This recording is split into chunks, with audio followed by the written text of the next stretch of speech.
오늘 우리 함께 읽을 기록된 하나님 말씀은 신약의 말씀입니다. 사도행전 제9장 36에서 43절까지의 말씀입니다. 신약 성경 204쪽경에 있습니다. 사도행전 제9장 36에서 43절까지의 말씀, 부활절 제4번째 주일 오늘 함께 우리 묵상합니다. 요빠에 다비다라 하는 여제자가 있으니 그 이름은 번역하면 도르가라. 선행과 구제하는 일이 심히 많더니 그때 병들어 죽음에 시체를 씻어 다락에 누이니라. 룻다가 요빠에서 가까운지라 제자들이 베드로가 거기 있음을 듣고 두 사람을 보내어 지체 말고 와 달라고 간청하여 베드로가 일어나 그들과 함께 가서 이르매 그들이 데리고 다락방에 올라가니 모든 과부가 베드로 곁에 서서 울며 도르가가 그들과 함께 있을 때에 지은 속옷과 겉옷을 다 내보이거늘 베드로가 사람을 다 내보내고 무릎을 꿇고 기도하고 돌이켜 시체를 향하여 이르되 다비다야 일어나라 하니 그가 눈을 떠 베드로를 보고 일어나 앉는지라. 베드로가 손을 내밀어 일으키고 성도들과 과부들을 불러들여 그가 살아난 것을 보이니 온 요빠 사람이 알고 많은 사람이 주를 믿더라. 베드로가 요빠에 여러 날 있어 시몬이라 하는 무두장이의 집에서 머무니라. 아멘. 우리가 하루 동안 꽤 많은 결정을 합니다. 예를 들어 아침밥으로 무엇을 먹을지, 또 그리고 어떤 옷을 입을지를 결정을 합니다. 또는 친구로부터 오랜만에 전화가 와서 나를 좀 만나자고 하는데 그 친구를 만나야 할지 아니면 말아야 할지를 결정합니다. 내가 좀 힘든 일이 있는데 나를 도와달라고 다른 사람에게 말을 해야 할지, 말을 한다면 누구에게 도움을 청해야 할지 등과 같은 일들에서도 우리는 고심 후에 결정을 내리곤 합니다. 자, 그렇다면 사람들이 대개 하루에만 몇 건의 선택을 한다라고 여러분은 생각하십니까? 놀라지 마십시오. 어느 심리학 보고서에 따르면 평균적으로 한 사람이 하루에만 무려 3만 5천 건 정도를 선택한다고 합니다. 어떤 이가 잠을 자는 시간이 7시간이라고 가정해 봅시다. 그가 깨어있는 시간 17시간 동안 시간당 약 2,000개의 결정, 즉 2초마다 한 번의 결정을 내리는 셈입니다. 한 달이면 105만 회요, 1년이면 1260만 회입니다. 자, 한편 오늘 읽은 성경 본문을 자세히 보시면 어떤 사람들이 각자 자신만의 결정을 하였다라는 것을 우리가 보게 됩니다. 화면에 보이는 표는 오늘 본문에서 어떤 인물이 무슨 결정을 내렸는지를 정리한 것입니다. 8절밖에 되지 않는 짧은 본문인데도 여기에 나오는 등장인물들의 결정사항이 얼추 봐도 10건입니다. 이 중에서 1번을 잠시 한번 보시겠습니다. 오늘 36절은 요빠에 사는 다비다라는 이름의 그리스도를 믿는 여제자를 우리에게 소개하고 있습니다. 다비다는 무엇을 결정했는가 하면 선행과 구제하는 일이었습니다. 심히 많더니 라는 표현으로 유추해 볼 때 그녀는 하루 이틀이 아니라 상당히 오랜 기간 동안 구제와 선행을 베풀었던 것이 분명합니다. 다비다는 유대인 여자였습니다. 예수님과 같은 시대에 살았던 유대인들은 아람어를 사용했습니다. 그런데 유대 여인 다비다가 살던 시대는 그의 조국 유대 땅이 로마 제국의 통치를 받던 때였지요. 그 당시 팔레스타인을 포함한 동부 지중해 지역에서는 그리스어가 공용어였습니다. 그래서 우리 성경 36절은 욥바에 사는 어떤 여제자가 다비다라는 아람어 이름과 도르가라는 그리스어 이름 이 둘 다를 모두 갖고 있었다라고 독자들에게 알려주었던 것입니다. 여러분, 성경의 인물 중에 이렇게 아람어 이름 그리고 그리스어 이름 둘 다를 갖고 있는 사람이 또 있었습니다. 누굴까요? 바로 사도 바울입니다. 바울이라고 하는 사울이 성령이 충만하여 그를 주목하고 라고 되어 있습니다. 자, 오늘 본문의 다비다라는 여제자 이야기로 우리 되돌아오겠습니다. 그녀는 동포 여인들, 유대인들 사이에서는 다비다라고 불렸음에도 도르가라고 하는 그리스식 이름으로도 또한 불려졌다라는 사실은 무엇을 의미하는 것일까요? 저는 이렇게 생각합니다. 그녀가 행한 구제와 봉사가 자기 동포 유대인들로만 제한한 것은 아니었겠구나 하는 생각 말이지요. 그녀의 거주지는 욥바입니다. 예루살렘 북서쪽으로 약 56km 지점에 있는 지중해 연안에 바위 많은 항구가 있는 도시입니다. 저도 조사를 해보니 욥바라는 곳이 우리에게 그리 낯선 곳은 아니었습니다. 우선 구약에서 솔로몬이 성전과 궁전을 건축할 때에 이 항구를 통해 뗏목으로 레바논산 백향목을 실어 왔습니다. 그리고 선지자 요나가 니느웨로 가서 회개 복음을 전하라는 하나님의 명령을 거부하고서 다시스행 배를 탔는데 그 배를 탔던 곳이 바로 욥바였습니다. 이처럼 다비다가 살고 있었던 욥바는 항구 도시였기에 비록 유대인이 속한 거주지였기는 했지만 유대인이 아닌 이방 사람들과의 만남이 빈번했던 곳이기도 하였습니다. 유대교 율법이 강조하는 것은 저와 여러분이 잘 알듯이 유대인은 절대로 이방인을 만나서는 안 된다라는 것이었습니다. 만났을 때 부정해진다라는 것이죠. 하지만 유대인 다비다는 이방인들에게도 선행과 구제하는 일을 심히 많이 베풀며 살았습니다. 그녀의 선행을 그의 이웃들은 오늘 39절에서 다음과 같이 증언을 합니다. 우리 39절을 새번역 성경으로 다시 한번 읽어보겠습니다. 시작. 그래서 베드로는 일어나서 심부름꾼과 함께 갔다. 베드로가 그곳에 이르니 사람들이 그를 다락방으로 데리고 올라갔다. 과부들이 모두 베드로 곁에 서서 울며 도르가가 그들과 함께 지낼 때에 만들어 둔 속옷과 겉옷을 다 내보여 주었다. 오늘날로부터 약 2000년 전 팔레스틴 땅에서 유대인이요 여성으로서 구제와 선행을 유대인 비유대인을 가리지 않고 행했다라는 것이 결코 말처럼 쉬운 일은 아니었을 것입니다. 그녀의 이웃들은 다비다로부터 사랑과 나눔을 참으로 많이 받았습니다라고 루다라는 곳에 있다가 욥바를 급히 오늘 방문한 사도 베드로에게 말해줍니다. 그런데 이런 좋은 이야기를 나누면서 다비다의 이웃들은 베드로 앞에서 울고 있었습니다. 몇 시간 전 다비다가 죽었기 때문입니다. 그런데 여러분, 다비다의 이웃들 그리고 그녀로부터 많은 도움을 받아왔던 이들이 오늘 상당히 비상식적인 결정을 내렸다라는 것을 여러분은 눈치채셨습니까? 당시나 지금이나 사람이 죽으면 그의 시신을 무덤에 바로 안치하는 것이 일반적인 장례 문화입니다. 하지만 다비다의 이웃들은 죽은 다비다의 시신을 무덤에 바로 장사 지내지 않았습니다. 대신 그녀의 시신을 닦은 후에 다락에 누여 놓기로 다비다의 이웃들과 또 그곳의 제자들은 결정하여 이를 실행에 실제로 옮겼습니다.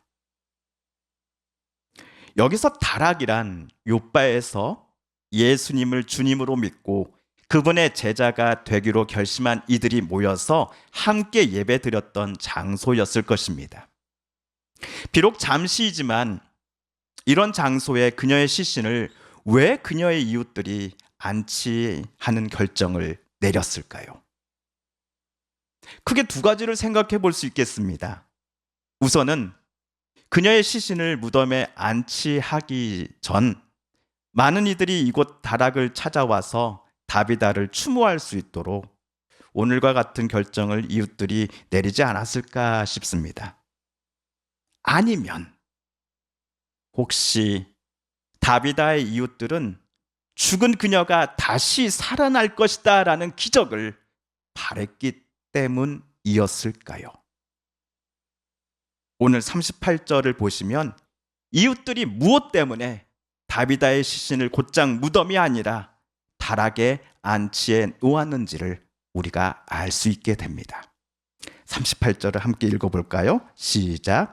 룻다는 욥바에서 가까운 곳이다. 제자들이 베드로가 룻다에 있다는 말을 듣고 두 사람을 그에게로 보내서 지체하지 말고 와달라고 간청하였다. 아멘. 욥바의 제자들은 베드로가 룻다라는 곳에 지금 머물고 있다는 것을 알고 있었습니다.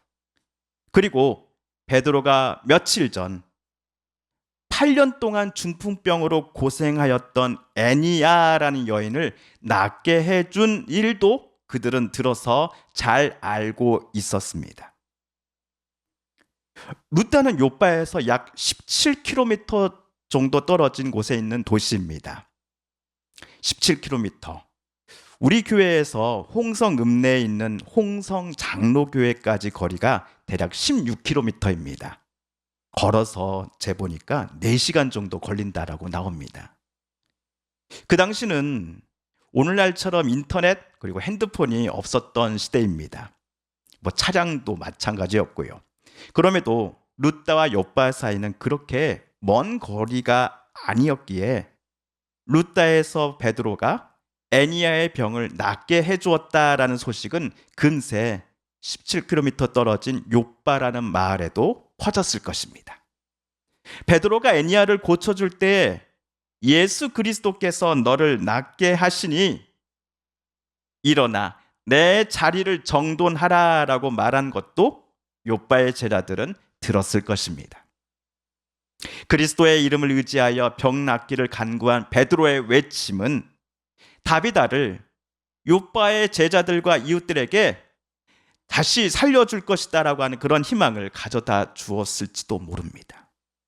혹시 그리스도의 이름으로 우리가 사랑하는 다비다도 다시 살아날 수 있지 않을까 하는 기대 말입니다. 그래서 욥바의 제자들은 다비다의 시신을 다락에 잠시 안치해 두는 결정을 내렸던 것 같습니다. 그리고 자기네 중에 두 사람을 뽑아서 룻다에 머물던 베드로에게 즉각 보냈지요. 과연 욥바의 제자들이 오늘 내렸던 결정은 타당한 선택이었을까요? 욥바에서 온 두 사람은 베드로를 만나자마자 지금 당장 다비다의 시신이 있는 욥바로 우리 함께 가시지 않겠습니까? 라고 베드로에게 묻습니다. 베드로가 흔쾌히 승낙을 합니다. 그리고 이들은 곧바로 욥바를 향해 이동했습니다. 다락에 도착했을 때 베드로는 다비다의 그 시신 앞에 수많은 이들이 울고 있음을 보았습니다. 더 이상 다비다의 따뜻한 미소를 볼 수 없을 것이다 라는 생각에 그들은 거기서 이처럼 슬피 울고 있다라는 것을 베드로는 모르지 않았을 것입니다. 그곳에서 들려지는 울음소리는 슬픔의 소리입니다. 죽은 다비다에 대한 고마움과 미안함 그리고 그리움에 사무친 울음소리입니다. 게다가 그녀가 생전에 직접 만들어 주었던 속옷과 겉옷을 선물로 받았던 이들이 베드로 앞에 나와 통곡할 때에 베드로는 다비다가 평소에 얼마나 많은 이들에게 구제와 선행을 베풀었을지도 어렵지 않게 짐작할 수 있었을 것입니다. 그런데 오늘 베드로는 다락에 모인 사람들을 모두 밖으로 나갈 것을 요청합니다. 그리고 베드로는 룻다에 이어 그리스도의 이름을 힘입어 놀라운 기적이 오늘 여기 욥바의 다락방에서도 일어나기를 위하여 기도합니다. 그리고 베드로의 기도처럼 놀라운 기적이 오늘 일어났습니다. 죽은 다비다가 다시 살아난 것입니다. 40절을 우리 함께 읽겠습니다. 시작. 베드로는 모든 사람을 바깥으로 내보내고 나서 무릎을 꿇고 기도를 하였다. 그리고 시신 쪽으로 몸을 돌려서 다비다여 일어나시오 하고 말하였다. 그 여자는 눈을 떠서 베드로를 보고 일어나서 앉았다. 40절에는 베드로가 예수 그리스도의 이름을 힘입었다라는 표현은 나오지 않습니다. 하지만 사도행전을 기록한 누가는 베드로가 무릎을 꿇고 기도를 하였다. 그리고 라고 분명히 썼습니다. 기도는 하나님께 올리는 사람의 간청입니다. 창조주요 온 세상 만물의 주관자이신 하나님께서 피조물인 우리 사람의 간청에 응답해 주실 것을 요청하며 부탁드리는 것이 바로 기도입니다. 그러므로 지난번 애니야의 병을 고쳐줄 때처럼 그리스도의 이름을 베드로가 이번에는 직접 언급하지 않았을지라도 베드로는 분명 기도를 통해 하나님의 전적인 주권과 역사하심이 이곳에도 일어나기를 바랬던 것은 누구도 부인할 수 없을 것입니다. 베드로의 기도에 하나님은 응답해 주셨습니다. 다비다야 일어나라 하니 죽었던 다비다가 감았던 눈을 떴습니다. 방금 전까지만 하더라도 다락방의 그 차가운 바닥에 누워 있었던 그녀가 스스로 자세를 가다듬고 앉을 수 있었습니다. 이에 베드로는 손을 내밀어 다비다를 일으켰고 잠시 나가 있으라 했던 욥바의 제자들과 이웃들을 안으로 다시 불러들였습니다. 다비다가 살아났음을 이웃들과 제자들은 그들의 눈으로 직접 확인하게 됩니다. 이 놀라운 기적을 자기들 눈으로 직접 보고서도 혹시 이것이 꿈이 아닌가 싶어 자신의 뺨을 꼬집은 이도 개중에는 있었을 것입니다. 그리고 다락에 있던 이들이 밖으로 나가서 욥바 온 저녁에 그가 보았던 놀라운 기적을 전하기 시작합니다. 하나님께서 예수의 제자인 사도 베드로를 통해 우리 죽은 다비다를 살려주셨다라고 말입니다. 여기 우리 42절을 한번 주목해 주시겠습니까? 온 욥바 사람이 알고 또 많은 사람이 믿은 이가 베드로라고 적혀져 있습니까? 아닙니다. 많은 사람이 주를 믿더라라고 쓰여져 있습니다. 베드로의 이름은 철저히 감춰지고 이토록 놀라운 기적을 행하신 주 예수 그리스도의 능력과 그분의 이름만이 욥바 온 땅에 퍼져갔다라는 의미입니다. 바라기는 2025년 홍성 서부면에 살아가는 저와 여러분께도 그리고 우리 교회 예배를 온라인 예배로 드리는 전국 각지의 성도님들께도 주 예수 그리스도께서 오늘 행하신 놀라운 기적과 은혜 역사가 일어나기를 간절히 저는 소망합니다.